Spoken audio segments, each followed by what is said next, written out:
Hello बच्चों। आज का सवाल देखते हैं।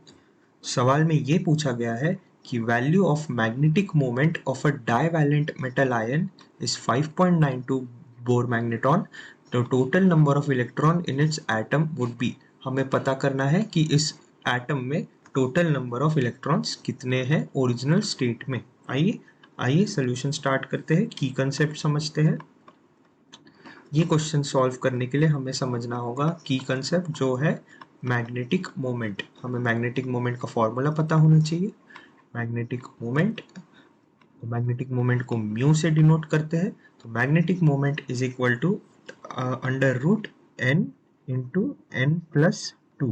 Okay, mu is equal to n into n plus two, where n is equal to number of unpaired electron. Okay, और इसका यूनिट जो होता है वो होता है बोर मैग्नेटॉन, यानी bm से हम उसे डिनोट करते हैं। आइए अब हम स्टार्ट करते हैं हमारा सोल्यूशन। तो बच्चों, क्वेश्चन में दिया है कि डाइवैलेंट मेटल आयन, इसका मतलब वो +2 ऑक्सीडेशन स्टेट में प्रेजेंट है। तो हमें ये बात ध्यान में रखना है कि हम जो भी लिखेंगे +2 में, हमें +2 में बताना है। और उसका मैग्नेटिक मोमेंट 5.92 bm दे के रखा है। इसका मतलब 5.92 is equal to under root n into n plus two. Okay, हम इससे कह सकते हैं, इसे आप सॉल्व की करो तो सॉल्व करके ये n की वैल्यू आएंगी 5। इसका मतलब 5 अनपेयर्ड इलेक्ट्रॉन्स है इस एटम में। ओके, अब हम एक एक करके लिखते हैं। सबसे पहले 24 किसका एटॉमिक नंबर होता है बच्चों? क्रोमियम का। क्रोमियम का थोड़ा एक्सेप्शनल चलता है, तो यहाँ आर्गॉन 18, 3d5, 4s1।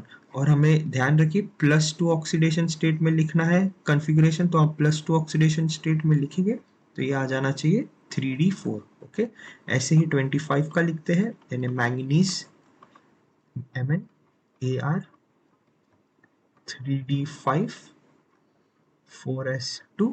और जब आप +2 में लिखेंगे तो ये 3d5 हो जाएगा। अब हम 26 फेरस का लिखते हैं। फेरस का आप लिखेंगे तो एर्गॉन 3d6, 4s2 हो जाएगा। आप +2 में लिखेंगे तो 3d6 हो जाएगा। ऐसे ही 27, मतलब कोबाल्ट, कोबाल्ट का आप लिखेंगे तो मैं डायरेक्टली लिख देता हूँ +2 में 3d7। ओके, अब हम पता करते हैं कि अनपेयर्ड इलेक्ट्रॉन्स कितने हैं। तो d ऑर्बिटल में जैसे कि आप सब जानते हैं 1 2 3 4, तो सबसे पहले 4, तो हम 4 डालते हैं, 1 2 3 4, और यहाँ एरोज लगा देते हैं। तो यहाँ पे 4 अनपेयर्ड इलेक्ट्रॉन्स।